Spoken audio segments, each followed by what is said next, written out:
Everyone, this is Sneha. Welcome back to the channel. Hope you all are doing good. तो आज की class में हम लोग स्टार्ट करेंगे हमारे बिजनेस स्टडीज का चैप्टर नंबर 10। चैप्टर का नाम है फाइनेंशियल मार्केट। देखो, इससे पहले वाला जो चैप्टर है फाइनेंशियल मैनेजमेंट, वो चैप्टर मैं ऑलरेडी पढ़ा चुकी हूँ। अगर अभी तक आपने वो चैप्टर नहीं पढ़ा तो इस वीडियो के डिस्क्रिप्शन में मैंने सारे वीडियोज का लिंक दिया है, आप वहां से चेक कर सकते हो।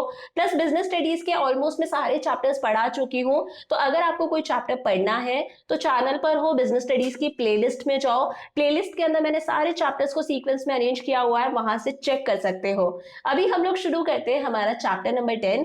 क्या नाम है चैप्टर का? चैप्टर का नाम है फाइनेंशियल मार्केट। देखो, चैप्टर पर आने से पहले एक बार हम लोग इस चैप्टर का सिलेबस देख लेते हैं, क्योंकि काफी कुछ इस चैप्टर से डिलीटेड है। तो सबसे पहले बात करते हैं, देखो फाइनेंशियल मार्केट। तो यहाँ पर हमें फाइनेंशियल मार्केट का सिर्फ कॉन्सेप्ट ही प्रिपेयर करना है, यानी फाइनेंशियल मार्केट का हमें सिर्फ मीनिंग ही प्रिपेयर करना है। एक इंपॉर्टेंट टॉपिक, फाइनेंशियल मार्केट के फंक्शंस हमारे कोर्स से डिलीटेड है, फंक्शंस हमें नहीं पढ़ने। तो लिख लेना अपनी बुक के अंदर, आप डिलीट कर सकते हो, वहां पर क्रॉस कर दो या फिर अलग से लिख लो, फाइनेंशियल मार्केट के फंक्शंस हमें प्रिपेयर नहीं करने। अगेन फिर फाइनेंशियल मार्केट को देखो टू कैटेगरीज में डिवाइड करा है। एक होता है मनी मार्केट और दूसरा होता है कैपिटल मार्केट। तो मनी मार्केट का भी हमें सिर्फ कॉन्सेप्ट ही प्रिपेयर करना है। यहाँ पर एक बहुत इंपॉर्टेंट टॉपिक है आपकी बुक के अंदर, इंस्ट्रूमेंट्स ऑफ मनी मार्केट। क्या?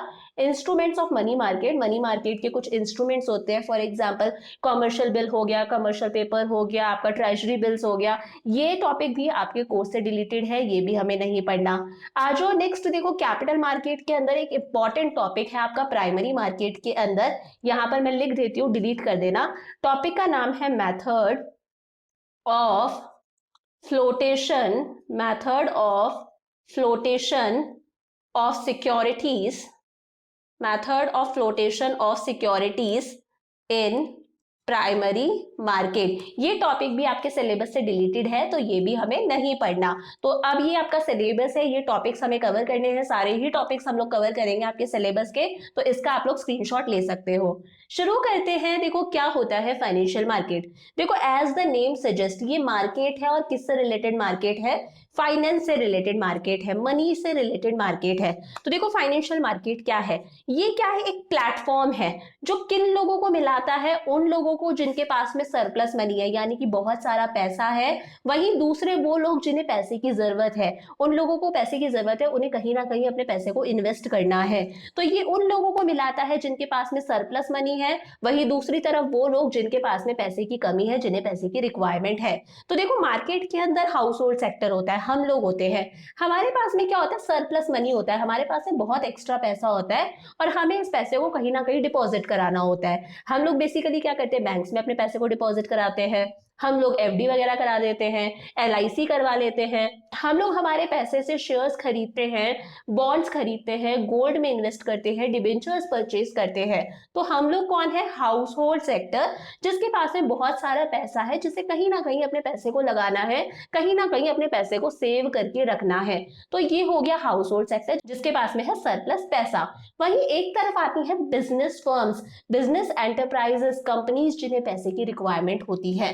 देखो कंपनी शेयर्स इशू करती हैं। कंपनी शेयर्स क्यों इशू करती है? हम लोग उनके शेयर्स परचेज करते हैं और कंपनी शेयर्स इशू करके हमसे पैसा लेती है।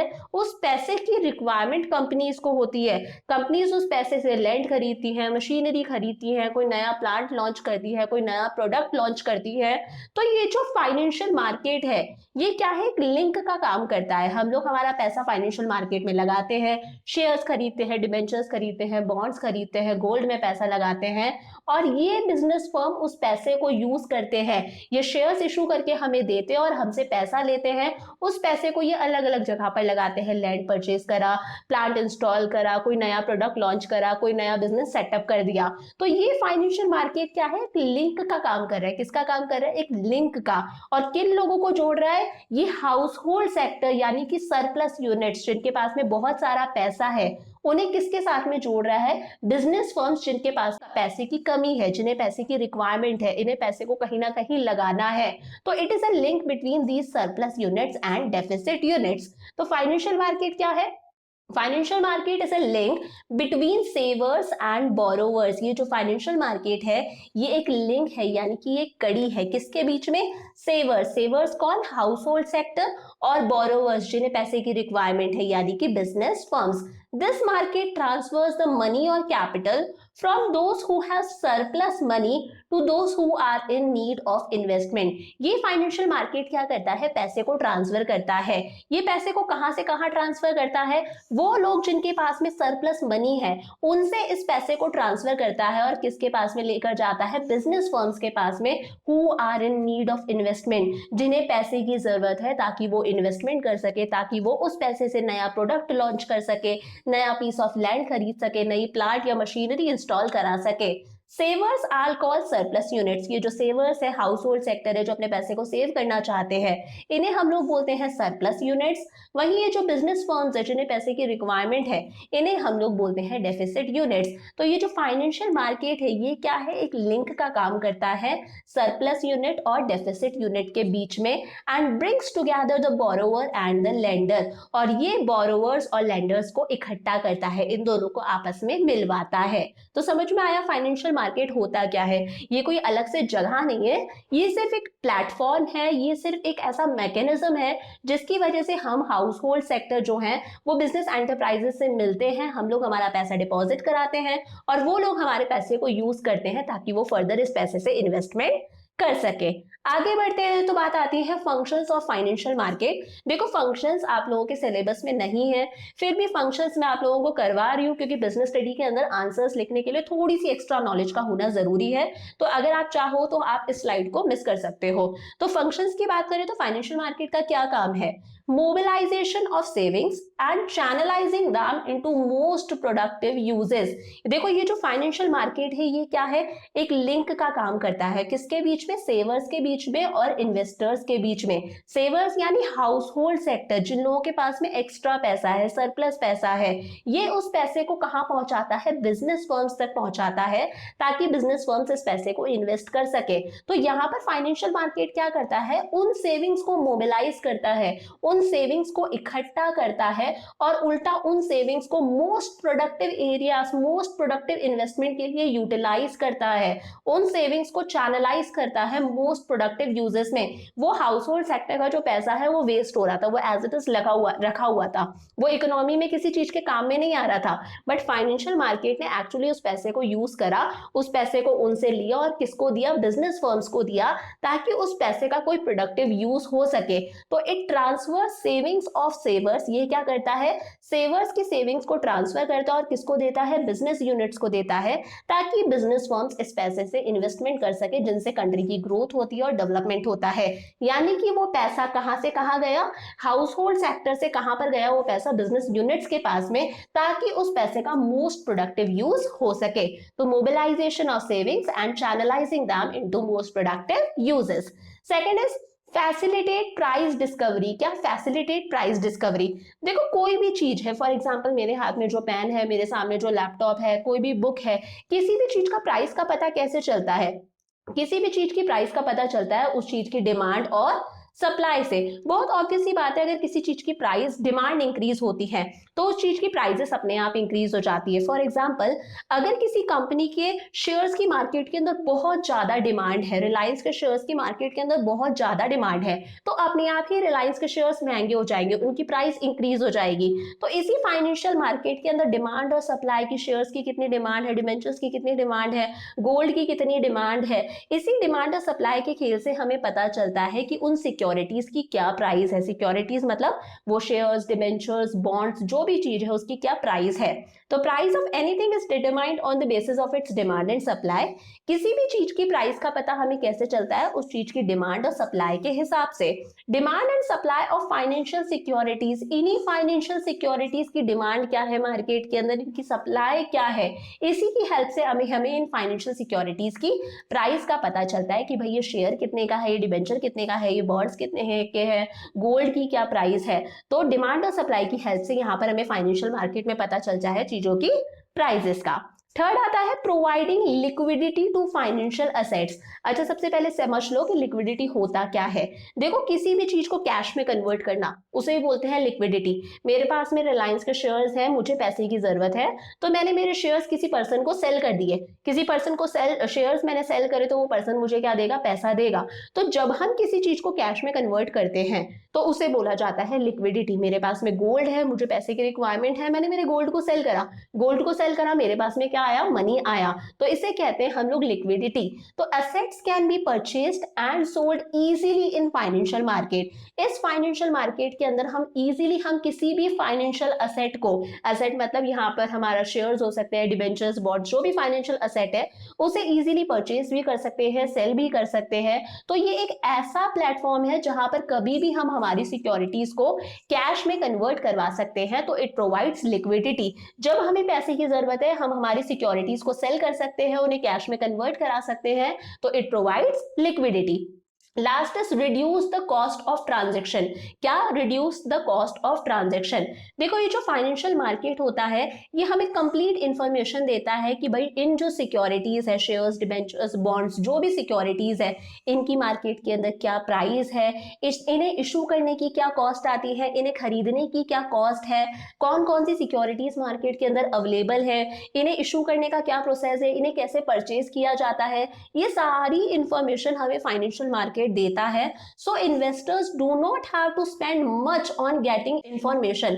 तो ये जो इन्वेस्टर्स होते हैं इन्हें बहुत अलग से पैसा खर्च करने की जरूरत नहीं होती, ये अलग से पैसा खर्च करने की रिक्वायरमेंट नहीं होती इसी इंफॉर्मेशन को कलेक्ट करने के लिए। फाइनेंशियल मार्केट ही इन्हें सारी इंफॉर्मेशन दे देता है कि सिक्योरिटीज कितने की है, सिक्योरिटीज की प्राइस क्या है, मार्केट में कौन कौन सी सिक्योरिटीज अवेलेबल है, इस टाइम पर कौन से कंपनी के शेयर्स की प्राइसेस इंक्रीज हो रही है, कौन से कंपनी के शेयर्स की प्राइसेस डिक्रीज हो रही है। ये सारी इंफॉर्मेशन इन्वेस्टर्स को फाइनेंशियल मार्केट ही प्रोवाइड कर देता है। तो इन्वेस्टर्स को अलग से इंफॉर्मेशन कलेक्ट करने पर पैसा खर्च करने की जरूरत नहीं पड़ती। आई होप यहां तक क्लियर है। अब आ जाओ भाई, बहुत इंपॉर्टेंट टॉपिक। देखो, फाइनेंशियल मार्केट को हम लोगों ने 2 कैटेगरीज में डिवाइड करा है, बहुत इंपॉर्टेंट है। फाइनेंशियल मार्केट को हम लोगों ने 2 कैटेगरीज में डिवाइड करा है। एक तो होता है कैपिटल मार्केट। कौन सा? Capital market. वहीं दूसरा होता है मनी मार्केट। अब देखो, कोई कंपनी है, कोई भी बिजनेस एंटरप्राइज है, तो किसी भी कंपनी को पैसों की जरूरत है, किसी भी कंपनी को पैसों की जरूरत है। तो जब कंपनी शॉर्ट टर्म के लिए पैसा मार्केट से रेज करती है, जब कंपनी को शॉर्ट टर्म के लिए पैसे की जरूरत है, शॉर्ट टर्म के लिए, शॉर्ट टर्म मतलब सपोज 1 ईयर तक के लिए पैसे की रिक्वायरमेंट है अगर कंपनी को, तो वो कौन से मार्केट को यूज करती है? मनी मार्केट को। कौन से मार्केट को? मनी मार्केट को। वहीं कंपनी को जब लॉन्ग टर्म के लिए फंड्स की रिक्वायरमेंट है, लॉन्ग टर्म के लिए पैसों की रिक्वायरमेंट है, तो उस मार्केट को हम लोग बोलते हैं कैपिटल मार्केट। देखो, यहाँ पर मैंने बताया था ना, हाउस होल्ड सेक्टर अपना पैसा कहीं ना कहीं डिपॉजिट कराता है और इन बिजनेस फर्म्स को उस पैसे की रिक्वायरमेंट होती है। तो अगर बिजनेस फर्म्स को शॉर्ट टर्म के लिए पैसे की रिक्वायरमेंट है तो उसे हम लोग बोलते हैं मनी मार्केट। वहीं अगर बिजनेस फर्म्स को लॉन्ग टर्म के लिए पैसे की रिक्वायरमेंट है तो उसे बोला जाता है कैपिटल मार्केट। समझ में आती हैं बातें? देखो, शॉर्ट टर्म मतलब फॉर एग्जांपल कंपनीज को, बिजनेस फर्म्स को वर्किंग कैपिटल की रिक्वायरमेंट के लिए पैसे की जरूरत है, अपने डे टू डे एक्सपेंसेस के लिए पैसे की जरूरत है, अपने डेटर्स को पे करना है, रॉ मटेरियल खरीदना है, डे टू डे एक्सपेंसेस करने हैं, उसके लिए जब पैसे की जरूरत है तो उस मार्केट को हम लोग क्या कहेंगे? भाई कहां से पैसा रेज करो? मनी मार्केट से। वहीं अगर मान लो कंपनी को कोई नया प्रोडक्ट लॉन्च करना है, कोई बड़ा प्लांट या मशीनरी इंस्टॉल करनी है, कोई बड़ा पीस ऑफ लैंड खरीदना है, तो यहाँ पर कंपनी को लंबे टाइम के लिए पैसे की रिक्वायरमेंट होती है, 1 साल से ज्यादा के लिए, तो हम कौन से मार्केट को यूज करते हैं? कैपिटल मार्केट को। अब कैपिटल मार्केट को फर्दर 2 कैटेगरीज में डिवाइड करा है। One is primary market and second is secondary market. इसे हम आने वाली क्लासेस के अंदर डिटेल में डिस्कस करेंगे। और मनी मार्केट के अंदर कोई फर्दर कैटेगरी नहीं है, इसे हम लोग बोलते हैं मार्केट फॉर शॉर्ट टर्म। क्या कहते हैं? Market for short term. तो सबसे पहले मनी मार्केट ही डिस्कस कर लेते हैं। Money market is a market for short term funds meant for a period of up to 1 year. Money market एक ऐसा मार्केट है जहां से कंपनी यानी कि business enterprises, business firms short term के लिए फंड्स रेज कर सकते हैं। शॉर्ट टर्म मतलब 1 साल तक के लिए। यहाँ पर वो सिक्योरिटीज आती आती हैं जो एक साल के अंदर अंदर रिडीम हो जाती है। एक साल तक के लिए ही आप सिक्योरिटीज इशू कर सकते हो, एक साल के बाद में आपको पब्लिक का पैसा देना पड़ेगा, वापस रिटर्न करना पड़ेगा। तो मनी मार्केट कौन सा मार्केट है जहां से कंपनी शॉर्ट टर्म के लिए फंड्स रेज कर सकती हैं, particularly 1 year. It is a source of finance for working capital. जब कंपनी को वर्किंग कैपिटल के लिए पैसे की जरूरत है, वर्किंग कैपिटल मतलब कंपनी को जब अपने डे टू डे एक्सपेंसेस को बियर करने के लिए पैसे की जरूरत है, अपने डेटर्स को पे करना है, कंपनी को रॉ मटेरियल खरीदना है, अपने एम्प्लॉयज को सैलरी देनी है, तो जब कंपनी को अपने डे टू डे एक्सपेंसेस के लिए पैसे की रिक्वायरमेंट है, वर्किंग कैपिटल की रिक्वायरमेंट है, तो कंपनी पैसा कहां से रेज करती है? मनी मार्केट से। इट डील्स विद दो securities which gets redeemed within 1 year. यहाँ पर वो सिक्योरिटीज आती हैं जिन्हें एक साल के अंदर अंदर रिडीम करना पड़ता है, यानी कि इनकी मैच्योरिटी एक साल के अंदर अंदर हो जाती है, एक साल के अंदर अंदर कंपनी को वापस वो पैसा जो है वो रिटर्न करना पड़ता है। फॉर एग्जाम्पल XYZ कंपनी है, XYZ ने मान लो किसी बैंक से लोन ले रखा है, किसी बैंक से लोन ले रखा है, तो XYZ को वो लोन का amount with in 1 year redeem करना पड़ेगा, यानी कि पे बैक करना पड़ेगा। तो ये कौन सा इंस्ट्रूमेंट है? ये मनी मार्केट का इंस्ट्रूमेंट है। फीचर्स की बात करें तो it is a market for short term period. ये कौन सा मार्केट है? ये शॉर्ट टर्म पीरियड के लिए मार्केट है, जनरली 1 ईयर। यहाँ पर बेसिकली कौन कौन से इंस्टीट्यूशंस इन्वॉल्व है? तो यहाँ पर इंस्टीट्यूशंस इन्वॉल्व है जैसे रिजर्व बैंक ऑफ इंडिया, हमारे जितने भी कमर्शियल बैंक्स हैं, HDFC हो गया, SBI हो गया, ICICI हो गया, LIC लाइफ इंश्योरेंस कॉर्पोरेशन, तो ये यहाँ पर मेजर इंस्टीट्यूशंस है जो इन्वॉल्व है। अच्छा, इसके कुछ इंस्ट्रूमेंट्स भी होते हैं, इंस्ट्रूमेंट्स हमारे कोर्स के अंदर नहीं है, बट फिर भी आंसर लिखने के लिए आपको सिर्फ नामों का पता होना जरूरी है, सिर्फ नाम का पता होना इंपॉर्टेंट है।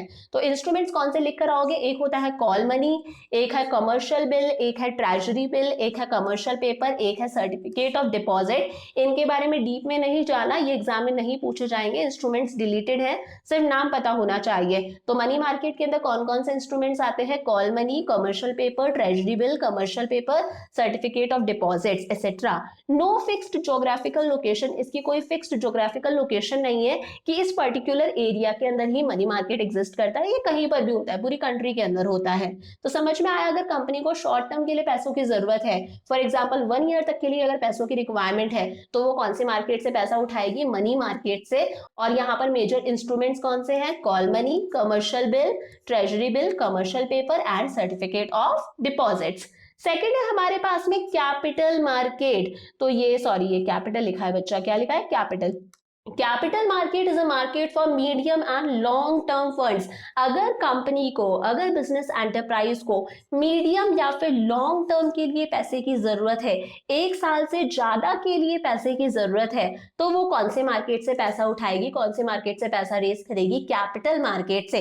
It includes all organisations and institutions that provide long term and medium term funds. इसके अंदर वो सारे ही ऑर्गेनाइजेशंस आ जाते हैं, वो सारे ही इंस्टीट्यूशंस आ जाते हैं जो लॉन्ग पीरियड ऑफ टाइम के लिए कंपनी को फंड्स प्रोवाइड कराते हैं। कॉमन इंस्ट्रूमेंट्स कौन से आप लोगों ने सुने भी हैं? शेयर्स आ जाते हैं, डिबेंचर्स आ जाते हैं, बॉन्ड्स आ जाते हैं, म्यूचुअल फंड्स आ जाते हैं। कंपनी शेयर्स इशू करके मार्केट से पैसा रेज कर सकती है, कंपनी डिबेंचर्स इशू करके, बॉन्ड्स इशू करके मार्केट से पैसा रेज कर सकती है। तो यहाँ पर इन चीजों को जो रिडीम करने का टाइम पीरियड होता है वो 1 साल से ज्यादा होता है। 3 साल बाद में रीपे होंगे, 5 साल बाद में रीपे होंगे, 10 साल बाद में रीपे होंगे। तो it is a source of long-term finance. It is a link between सेवर्स and investment opportunities. यहाँ पर अगर हम फीचर्स की बात करें तो ये क्या है? एक लिंक है, किसके बीच में? सेवर्स के बीच में और इन्वेस्टर्स के बीच में। यहाँ पर क्या हो रहा है? सेवर्स यानी कि जो हाउस होल्ड सेक्टर है वो पैसा लगाते हैं, वो पैसा कहाँ पर खर्च करते हैं? सपोज उन्होंने शेयर्स खरीदे कंपनी के, और कंपनी शेयर्स इशू करके जो कंपनी के पास में पैसा आता है, कंपनी उस पैसे से क्या करती है? इन्वेस्टमेंट करती है। कंपनी कोई नया प्रोडक्ट लॉन्च करती है, नया पीस ऑफ लैंड खरीदती है, कोई नई मशीनरी इंस्टॉल करती है। तो ये एक लिंक है किसके बीच में? सेवर्स के बीच में और इन्वेस्टर्स के बीच में। It deals in long term investment. यहाँ पर लॉन्ग टर्म इन्वेस्टमेंट की बात होती है, यहाँ पर हम शॉर्ट टर्म इन्वेस्टमेंट की बात नहीं करते। कैपिटल मार्केट के अंदर बीच में इंटरमीडियरीज का बहुत यूज होता है। इंटरमीडियरीज मतलब अगर हमें कोई शेयर्स खरीदने हैं तो हम डायरेक्टली जाकर कंपनी से शेयर्स नहीं खरीदेंगे। कंपनी और हमारे बीच में जो इंटरमीडियरी होता है, जो ब्रोकर्स होते हैं, वो हमें सारी इंफॉर्मेशन देते हैं कि भाई मार्केट के अंदर ये सिक्योरिटीज अवेलेबल है, इन सिक्योरिटीज की ये प्राइस है, है, रिलायंस का शेयर इतने का पड़ेगा, इस पर्टिकुलर कंपनी का शेयर इतने का पड़ेगा, इसके डिबेंचर्स आपको इतने के पड़ेंगे, डिबेंचर्स पे इतना इंटरेस्ट मिलेगा, तो हम लोग डायरेक्टली कंपनी के पास में नहीं जाते। हमारे बीच में जो इंटरमीडिएरी होता है, जो बीच में पर्सन होता है, जो हमें वो सिक्योरिटीज अवेलेबल कराता है, उसे बोला जाता है ब्रोकर्स, अंडरराइटर्स। तो यहाँ पर बीच में इंटरमीडिएरीज होते हैं। It helps in capital formation in the country. इसकी हेल्प से कंट्री के अंदर कैपिटल फॉर्मेशन होता है। कैपिटल फॉर्मेशन मतलब इसकी हेल्प से ही कंट्री के अंदर इन्वेस्टमेंट होती है। जब company shares, debentures, bonds issue करती है तो हम लोग वो शेयर्स वगैरह खरीदते हैं और बदले में कंपनी को क्या देते हैं, पैसा देते हैं, और कंपनी उस पैसे से इन्वेस्टमेंट करती है। कोई नया पीस ऑफ लैंड खरीदेगी, कोई नया प्रोडक्ट लॉन्च करेगी, नई मशीनरी इंस्टॉल करेगी, तो यहाँ पर डायरेक्टली कंट्री के अंदर क्या हो रही है, कैपिटल फॉर्मेशन हो रही है, यानी कि इन्वेस्टमेंट होता है। Capital market operates freely but under the guidance of government rules and regulations. हालांकि जो कैपिटल मार्केट है ये फ्रीली ऑपरेट करता है, बट यहाँ पर फिर भी गवर्नमेंट के कुछ रूल्स होते हैं जिनका इसे पालन करना पड़ता है। गवर्नमेंट के कुछ रूल्स और रेगुलेशंस कैपिटल मार्केट को फॉलो करने होते हैं। तो क्या हम लोगों ने पढ़ लिया आज की क्लास के अंदर? आज हम लोगों ने देखा सबसे पहले कि फाइनेंशियल मार्केट क्या होता है, फाइनेंशियल मार्केट के क्या फंक्शंस हैं, फिर देखा कि फाइनेंशियल मार्केट को 2 कैटेगरीज में डिवाइड करा है, that is money market and capital market. अगर शॉर्ट टर्म यानी कि 1 ईयर तक के टाइम के लिए कंपनी को फंड्स की रिक्वायरमेंट है तो वो कौन से मार्केट से पैसा रेज करेगी, मनी मार्केट से। वहीं लॉन्ग पीरियड ऑफ टाइम के लिए अगर पैसे की रिक्वायरमेंट है तो कंपनी पैसा कहां से रेज करेगी, कैपिटल मार्केट से। अब नेक्स्ट क्लास के अंदर हम लोग देखेंगे कि भाई कैपिटल मार्केट को भी फर्दर 2 कैटेगरीज में डिवाइड करा है, that is primary market and capital market. तब तक यहां तक का अच्छे से आप लोगों को पढ़ के रखना है, नोट साथ साथ में बनाते जाना है। मिलते हैं नेक्स्ट वीडियो के अंदर। Bye for now.